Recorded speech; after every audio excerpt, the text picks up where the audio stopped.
Hi, I'm Tim Polero. And I'm Nauset News. And welcome back to this week's Nauset News. First off, I have some announcements. The 2018 Cape and Island Suicide Awareness Walk, which is on April 28th, is being sponsored by Sharing Kindness, an organization founded by Kim and David Walters, parents of Jeremy Walters, who died by suicide in 2016. Please sign up for the walk online, consider becoming a sponsor, or volunteer to help. There is no fee to register to walk. You can sign up as an individual, create a team, or join a pre-existing team. All students aged 16 or older should have their Massachusetts driver's license, Massachusetts learner's permit, or Massachusetts state ID card with them for an important voter pre-registration activity happening on March 21st in Advisory. Freshman health screenings. Vision, hearing, scoliosis, and SBIRT screenings will take place for all 9th graders on April 23rd through the 26th. And lastly, Unified Track and Field is coming to Nauset. Unified Track and Field is a competitive sport team that provides equal opportunities for students with and without disabilities. Practices will take place 3 days a week, and the team will practice and compete during the spring sports season. If you're interested in participating in Unified Track and Field, please contact Miss Margata. That's all for announcements, and now on to Noah with the lineup. Thank you, Tim. Our top story is about the new solar panels on campus, and that will be reported by Isabel Merrill. Our High Five Student of the Week is Andy O'Sullivan, who will be interviewed by Parker Cameron. Our sports rundown will be presented by Wyatt Gaynor. Talent Search will cover Isaiah Banks, as interviewed by Thomas Dudzik. Things to Do will be presented by Abby Wright and Tori Shee. Political Spotlight by Jack Auer. Fashion by Nicole Shealy. Health Tip by yours truly. Student Council Update from Jordan Auer. And, of course, Comedy Break Room done by our very own Nigel Diamond and Andrew Evans. That's it for our lineup. I'm Noah Zadzina. And I'm Tim Polero. Have a great day. And on to the top story. Hello, I'm Isabel Merrill here with this week's top story. As many of you students may know, solar panels are currently being installed on the roof of N building at Nauset High School. There will be 326 panels installed, which will help generate lots of energy in an effort to lower electricity costs. Along with the cost benefits from this project, the use of these solar panels will power part of the school with clean energy. The noise from the installation process has definitely been heard in N building, but not to worry as the work is planned to be done by the end of March. Now over to Bob Lewis, head custodian, with a few words about the solar panels. Hi. So yes, we're putting solar up on the roof of N building here at Nauset Regional High School. There will be 326 panels that will be installed on that roof, which will generate 9.76 kilowatt hours of energy. Basically, it's a 100 amp service is what that would break into, which will help defer some of our energy costs here on campus. The project will be completed by the end of March and will be operational at that time. Thank you.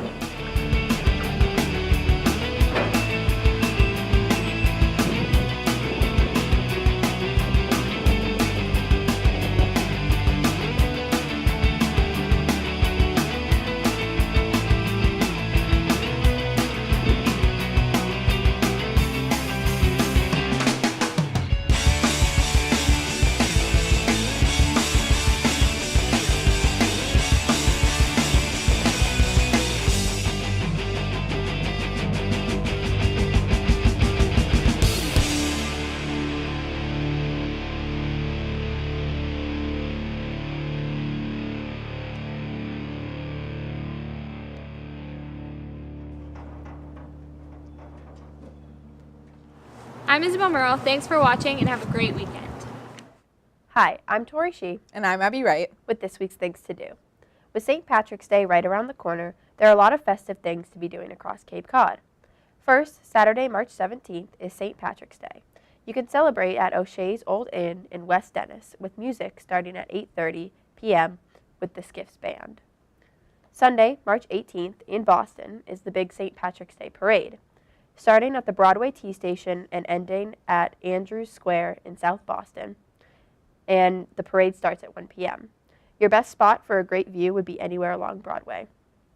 Moving away from St. Patrick's Day activities, Monday, March 19th at the Brooks Free Library in Harwich is Lego Fun. It starts at 3 and is a perfect activity for kids. Wednesday, March 21st is Hoops and Hops hula hoop fitness class at the Cape Cod Beer Company in Hyannis, starting at 6:15. Finally, Thursday, March 22nd is the Fred Fried Trio Jazz Group at the Harvest Gallery Wine Bar in Dennis, starting at 6 p.m. With a lot of things to be doing across Cape Cod these next few weeks, everyone is sure to stay busy. Now over to Abby with some Oscar-winning movies. Here are the updates on the Oscar-winning movies that we discussed a few weeks ago, as the awards were this past Sunday, March 4th. As many expected, The Shape of Water walked away with several awards on Sunday, including Best Picture, Best Director, and Best Original Musical Score. 3 Billboards Outside Ebbing, Missouri was also a big hit, winning Best Actress and Best Supporting Actor. I personally watched this movie last week, and it was definitely my favorite of the year.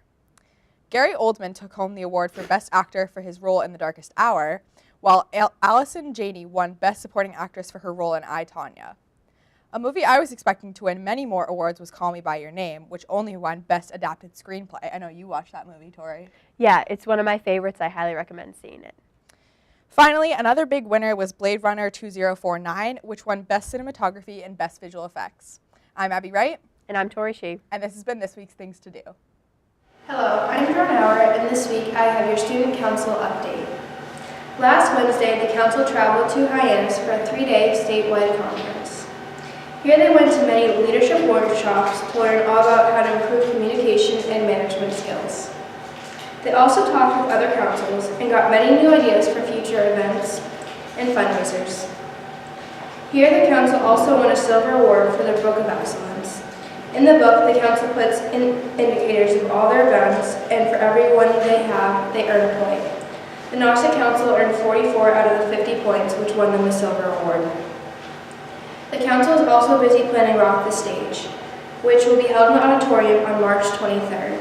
If you are interested in performing, please submit your lyrics by March 16th through the email Ms. Kimmick sent to all student emails.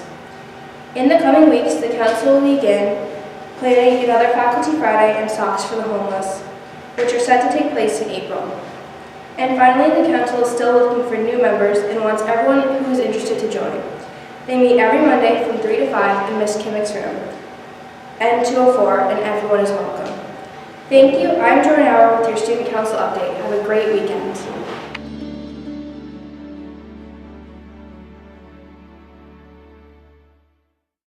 Hello, I am Sir David Attenborough, and today we are here in Ireland, trying to unravel the mysteries behind one of nature's most mysterious creatures, the leprechaun.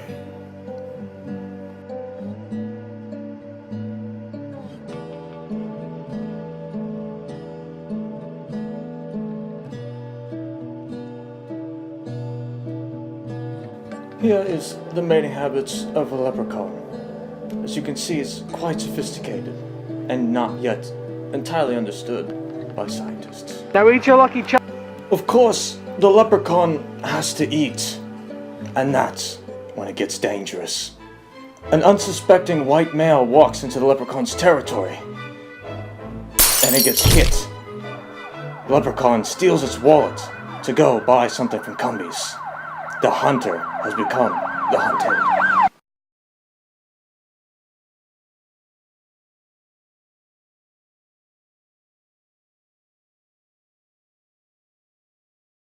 Hi, I'm Wyatt Gaynor, and welcome back to sports.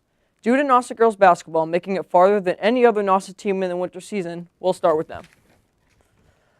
The Nauset girls basketball team fell to Foxborough 40-23 in the Division II South Championships March 10th in Taunton. Despite the loss, it was the best season in 20 years. According to Coach Heath Teixeira, what they accomplished this year is incredible. The team will have its entire starting lineup back as all 5 starters are underclassmen. Foxborough was the defending Division II champions from 2017 as well and knew how to handle Nauset and their top scorers. They double-teamed Skylar Sanderson throughout the game and it completely shut down Nauset's offensive opponents. According to point guard, Megan Meehan, we are going to come back even stronger next year, and we want to play at the Boston Garden. Now that winter sports are over, that means it's time for the spring season. Nauset would also like to introduce our new spring coach, Jeff Phillips, who is the new head varsity baseball coach. Other coaches include Andrea Johnson, who is the head girls golf coach, Heather Stevens as the girls lacrosse coach, Alexis Matheson as sailing coach. On March 19th, the spring season officially begins and tryouts will also begin. To conclude the winter season, there will be a Winter Sports Award Night on March 15th at 6 p.m. in the school auditorium. If you happen to miss this or cannot attend, the whole night will be filmed and posted on Nauset TV. Good luck to all athletes and coaches this season. I'm Mike Gaynor, and this was Sports. Hi, I'm Parker Cameron, and this is your special report. We're going to go all around campus asking the students here about their St. Patty's Day traditions and what they do on St. Patrick's Day. So now I'm here with Jonathan. Do you have any St. Patrick's traditions? Any St. Patrick's, I usually just go hang out with some friends, have like a cookout, family gathering. Nice. Do you wear all green on Yes, I do. So what do you dress up in? Just I come out there with a little leprechaun hat with a little green cane, fully green. Dancing on. around, having fun. Course, do you ever go to any of the St. Patrick's Day parades? Yes, the ones that usually come around through like Dennis and Yarmouth area. Yep. All right, thank you. All right. Do you know what corned beef and cabbage is? Nope. All right. Do you wear green on St. Patrick's Day? I wear green most days. Most so days? Probably. What are your plans for St. Patrick's Day, March 17th? I don't have any specific ones. I may play fiddle with my family. There you go. That sounds cool. about it. So today I'm here with Mr. Fleming and Eli Wilson. Mr. Wilson. So have you ever had corned beef and cabbage? Yeah, I don't like it. It's terrible. Why do you like it? Because it's boiled. It's a boiled meal, and boiled meals. No. I don't know what that is. He doesn't like it. I really do not know what that is. Okay. Do you guys typically wear green on St. Patrick's Day? Yeah, I usually do. Eli, do you wear green on St. I wear Patrick's green every St. Patrick's Day. Dedicated. Yep. So what are your plans for St. Patrick's Day on March 17th? Party. Party? He's gonna party. I don't have any plans. No plans? Nope. All right, and have you ever gone to any of the parades? Yeah. Which one? One in Yarmouth. Yarmouth, there you go. I was in it. Were you? What were you in? Drummer. Drummer, there you go. Nice. Thank you. So now we're here with Me. so this is Jake. So do you have any St. Patrick's Day traditions? Yes. Go to a concert every St. Patrick's Day. So are you Irish? Yes. Nice. So did you get that from your dad or your mom's side? Neither. I'm adopted. Oh. So have you ever had corned beef and cabbage? Yes. Do you like it? No. No, why not? Too beefy. Too beefy, okay. Hi, I'm Parker Cameron, and this has been your special report. Thank you. Hi, I'm Nicole Sheely, and this is your fashion tip. It's starting to finally feel like spring is around the corner, and as the season changes, new trends start to form. Pastels are very in the spring. Think lilac, pink, or lemon. Whether it's a bright pair of pants or a lavender shirt, you'll be sure to stand out this spring. Jumpsuits are going to be a staple item this spring. They come in an array of different styles and colors, and there's going to be one for every taste and body shape. Fanny packs have been everywhere this month. They're both functional and chic. Accessories such as bright colored sunglasses and chokers are sure to add to any outfit. If you're hanging out with friends, a nice strappy sandal in a neutral color such as black, brown, or tan will go with a variety of different things such as a jumpsuit, which I mentioned earlier. If you're walking around school all day, sneakers are a better choice and also give a more casual look. Some popular sneaker brands include Adidas and Vans. I'm definitely going to have to take some of my own advice as I'm heading to Germany in April for a couple weeks with the program here at Nauset, and I'll definitely have to get some scarves and some bright colored jackets before I leave because they're very fashionable in Europe, and I'm so excited. So I'm Nicole Sheely, and that was your fashion tip. Hello, I'm Jack Auer, and welcome to this week's Political Spotlight. It was another busy week in Washington, D.C., so let's jump right into it. First, President Trump unveiled his gun control and school safety plan, which seeks to steer military vets and retired cops into the educational system, as well as provide firearm training for specially qualified school personnel. Trump's proposal, however, does not include raising the minimum age for buying firearms to 21, an idea he strongly endorsed last month. Additionally, this week, Trump is feeling the effects of blowback from his decision to implement tariffs on steel and aluminum. His director of the National Economic Council and chief economic advisor, Gary Cohn, resigned because of the tariffs, and several countries are threatening a trade war if the tariffs are not rescinded.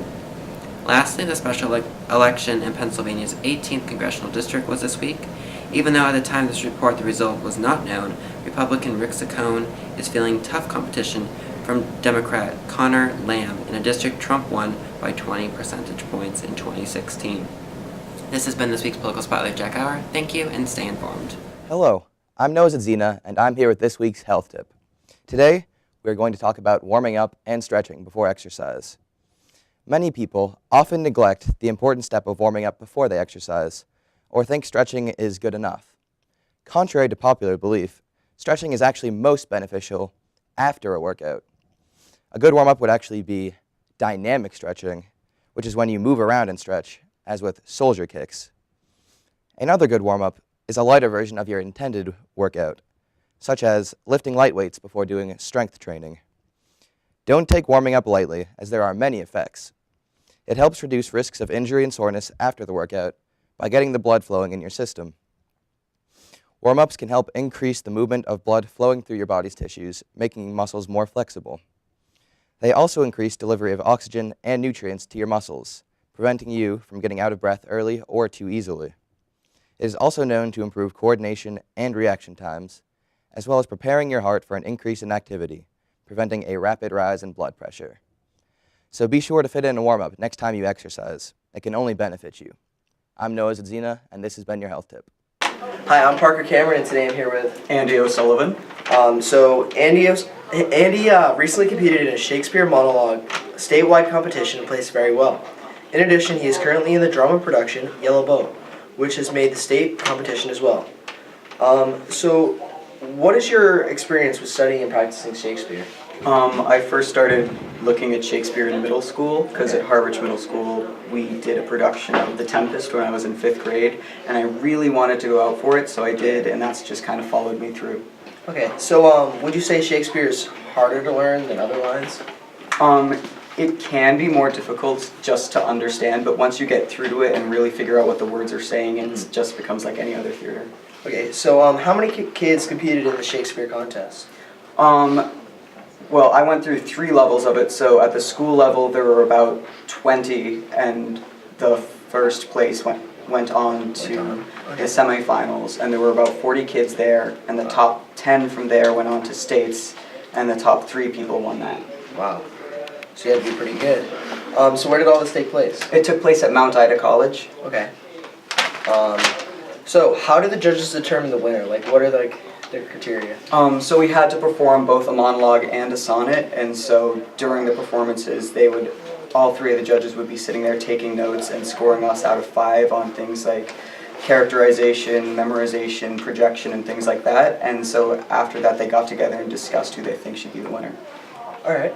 So can you tell us about the Yellow Boat production that's going on here, like what's it all about? So the Yellow Boat is it is a true story. It's written by the father of the boy after he passed away. It is set right in the beginning of the AIDS crisis, and a young boy with hemophilia contracted AIDS from it, and the story is about just his progression through life and trying to tell the story. It was very emotional. Okay. What character do you play in? I was the little boy named Benjamin. Oh, that's gotta be a little rough. Got to die every day.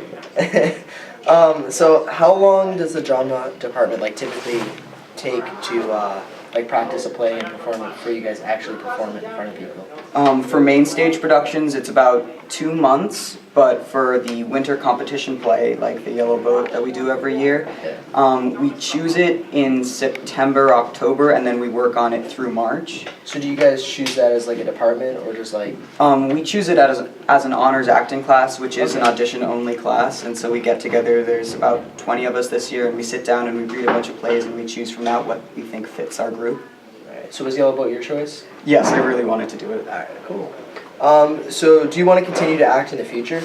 Yes, I do. I applied to school for theater, Hopefully I get in. I'm still waiting to hear back from my top choice, but it is my plan. What's your top choice? Boston University. Nice, that's a good college.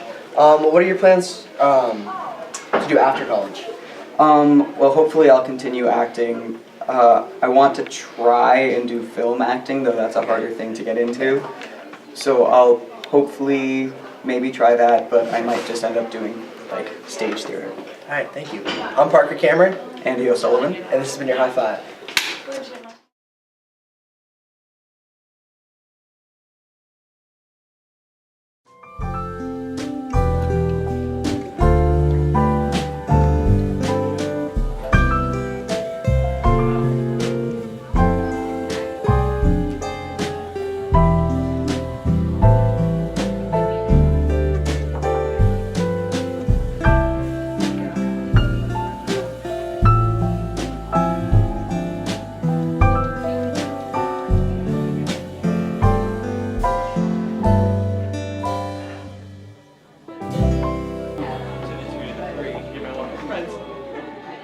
Hi, my name is Matt. I'm in Studio Art 1 here. We have a really great class with a lot of different people. We really enjoy everything we do.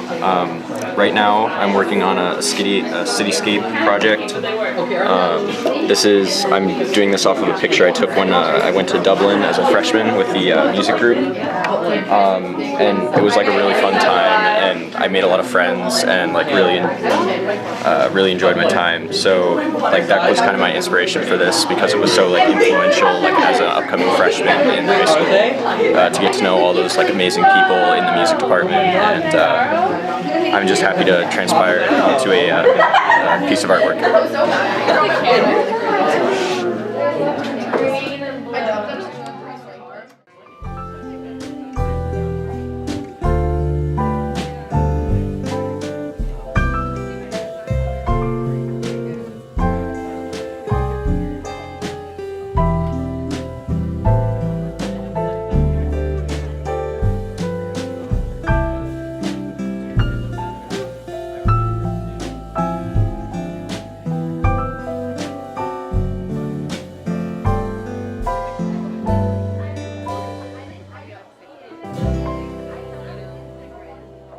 So we all are doing projects that are different, but everyone can put their own twist on their project. So people are doing cityscapes, and some people are doing portraits, and it's just a really fun class.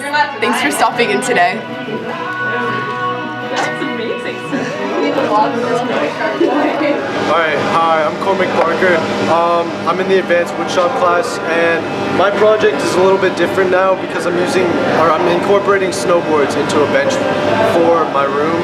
And so to do this, we have to cut off all the metal first, and we have to use a bandsaw to cut this line so that these will fit flat together. And then we also have another board to cut up flat, straight, so that they can meet together, make an L shape. And yeah, it should be pretty cool. It's gonna take a little bit of time though.